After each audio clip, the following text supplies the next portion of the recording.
I want to set the record straight before I say anything else. I don't know why I've dreamt the things I have. What you're about to hear is not a complete story.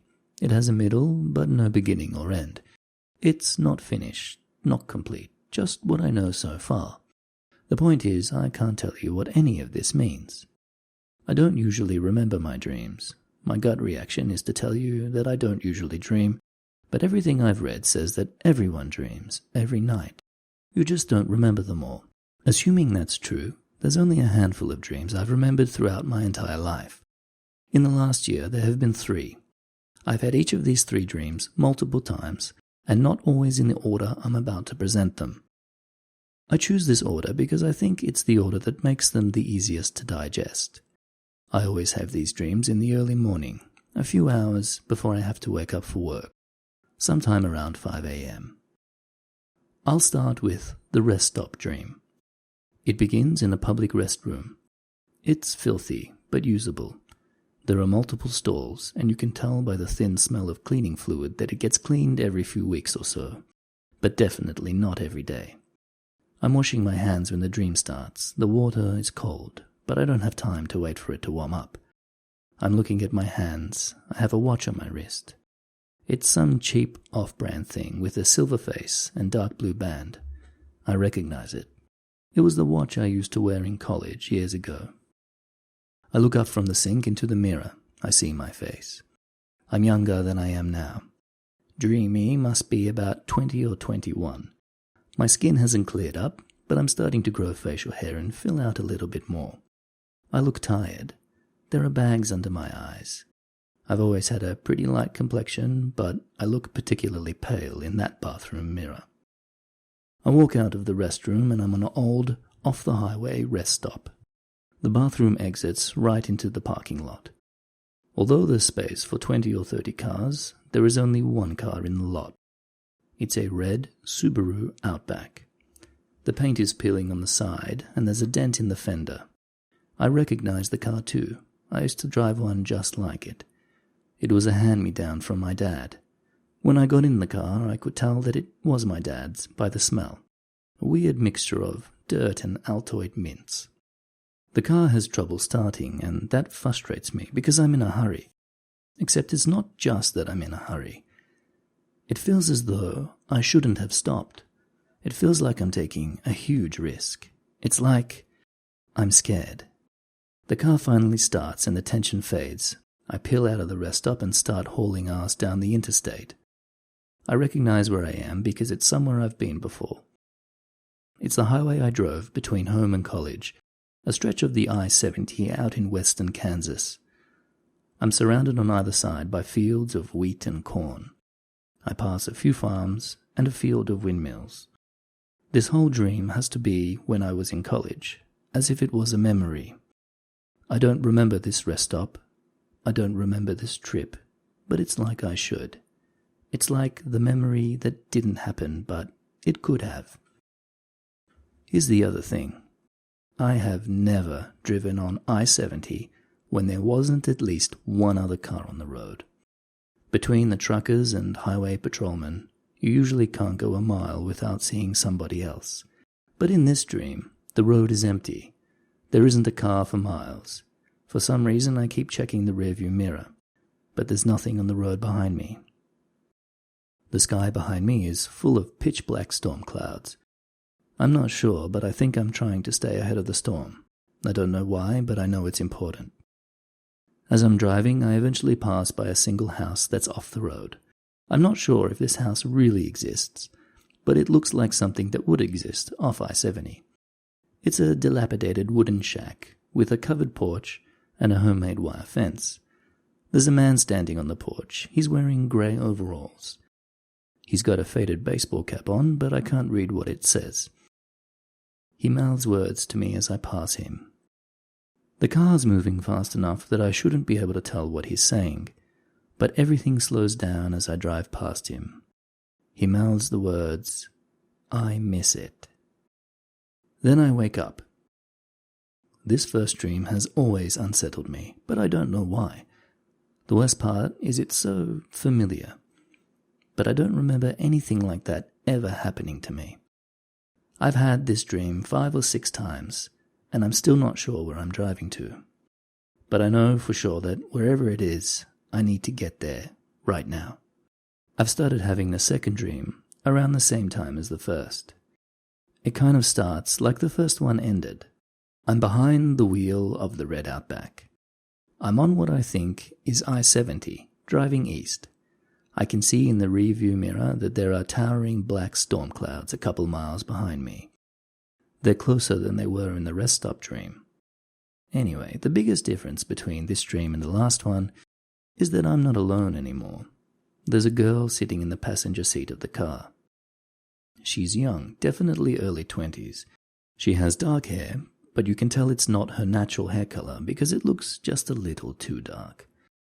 She's got a really fair complexion and she's quite thin. The dark-haired girl has black bags under her eyes and her eyelids are half closed. She's pretty, but not beauty magazine pretty. More like girl next door kind of pretty.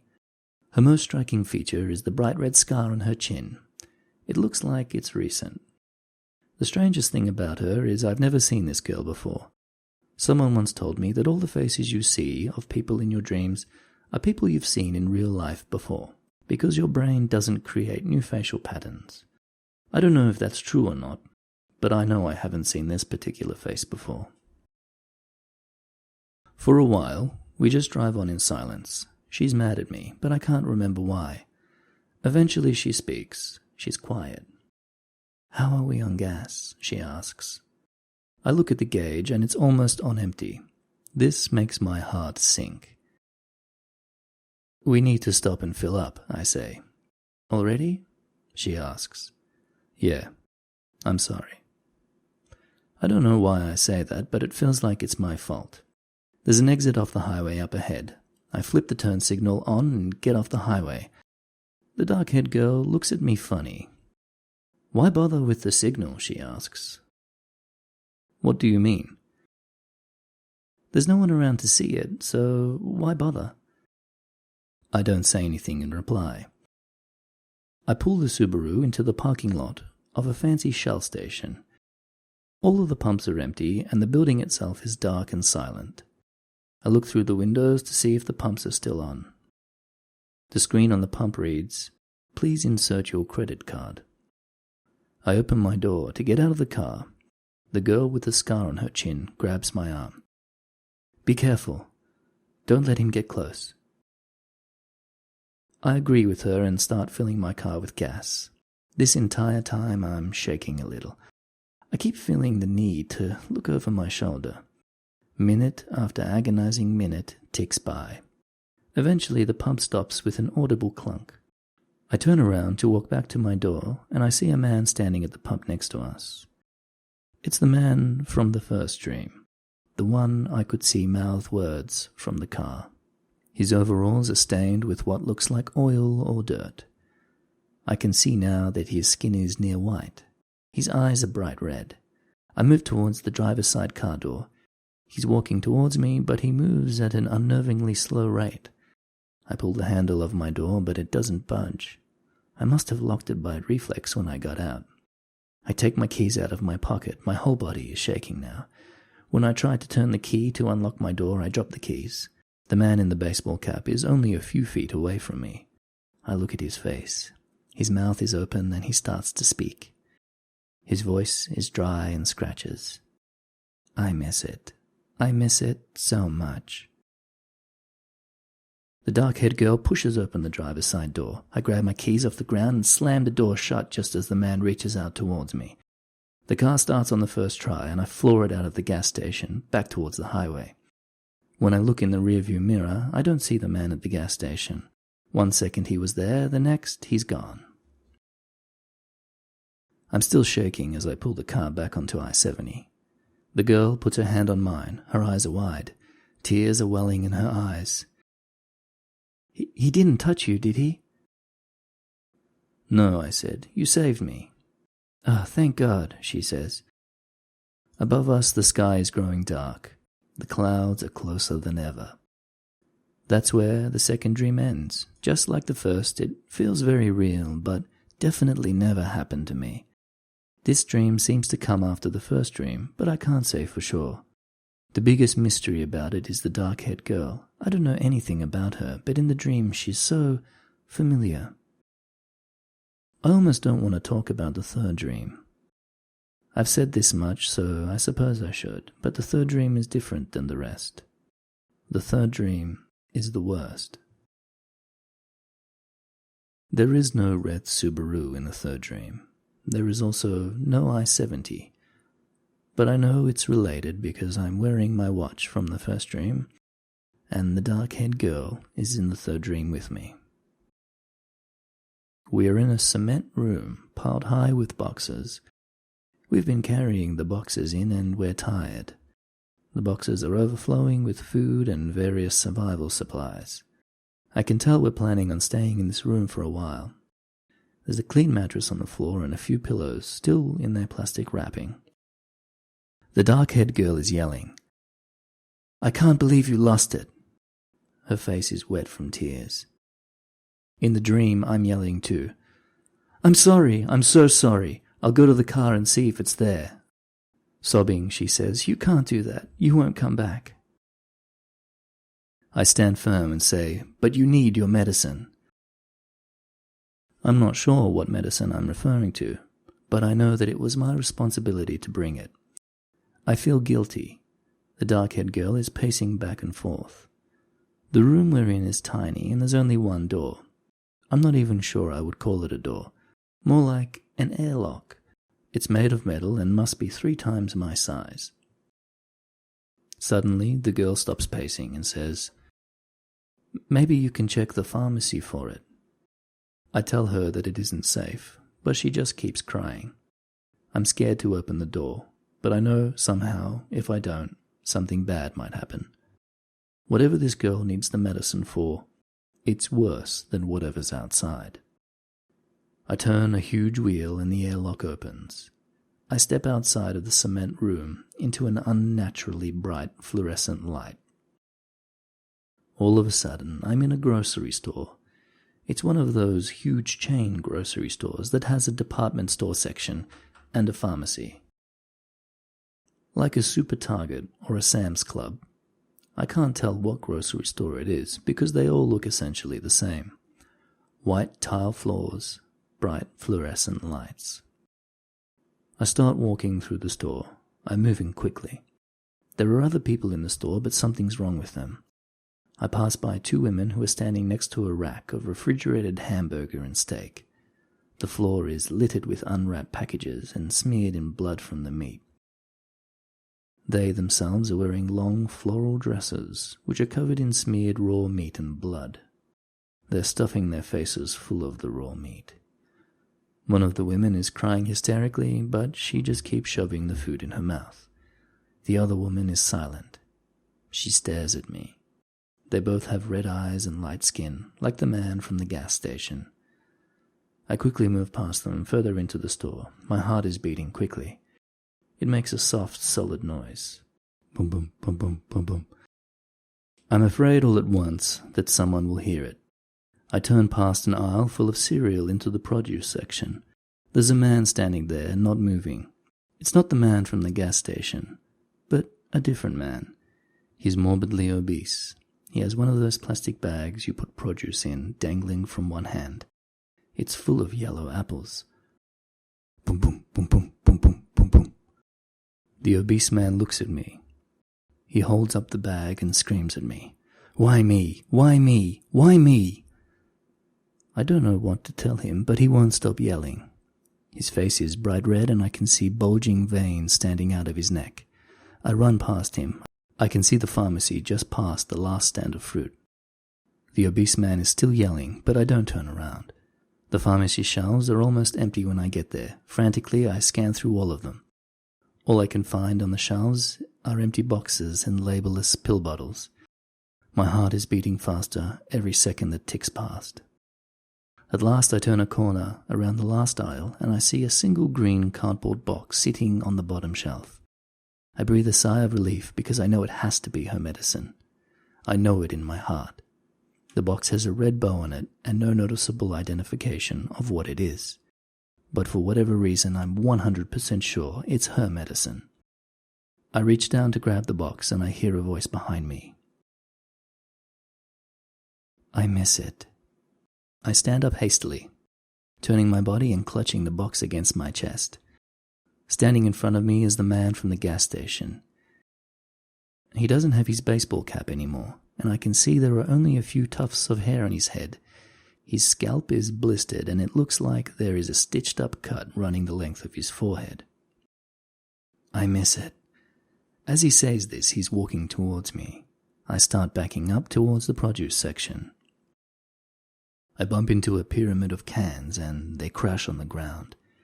The noise makes me wince. The thumping of my heart no longer concerns me. The pale man starts walking faster.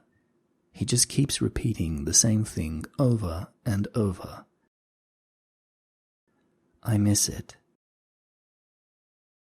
I break into a full-on sprint. Behind me, the man starts running too. I'm trying to lose him at this point. I dart into an aisle of pet supplies, but he stays right behind me. His breath touches the back of my neck. All at once I realize I can't outrun him. He looks old and weak, and I think I might be able to take him. When I reach the end of the aisle, I turned around and pushed my arms in front of me, trying to knock him down. My hands strike his body. When I push, it's like I'm pushing a brick wall. He doesn't budge at all. He slows down to match my pace. I keep backing up until I run into a wall.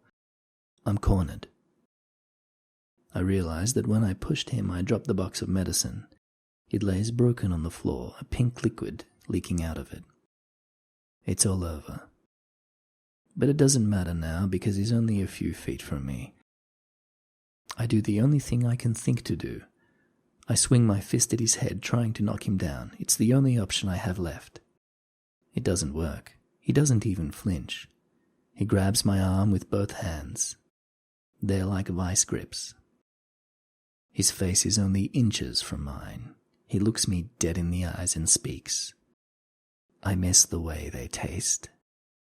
His mouth starts to open, his jaw creaks and then snaps. It dislocates, his lips part. There's a sound of bones snapping, rearranging. The open hole in his face extends and gets wider and wider, until it's more than a foot wide. There are rows of small, sharp teeth lining every corner on his mouth. His head has become gaping, inhuman. A giant, dripping mouth replaces where his face had once been. The mouth surrounds my face. As its teeth close around me, I scream. That's when I wake up. I'm usually so scared that I flail my arms around in front of me to try and push the man off of me. Of course, no one is there. My room is empty.